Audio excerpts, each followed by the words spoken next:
Okay, now play D. D. D. There are so many keys. How do you find D?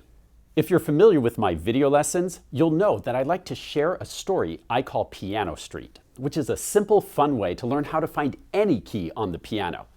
The Piano Street game reinforces all the various keys of the piano by presenting letter cards which you get to practice finding.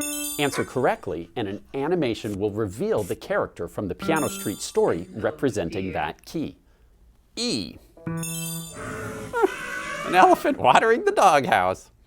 Answer 10 cards correctly and you'll begin lightning round. Ooh, scary thunder. During lightning round, answer as many cards as you can in 15 seconds for bonus points. Score high enough and you'll advance to higher levels where eventually you'll be challenged with sharps and flats too.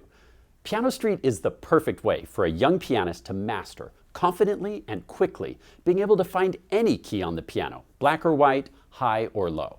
I hope you enjoy playing Piano Street.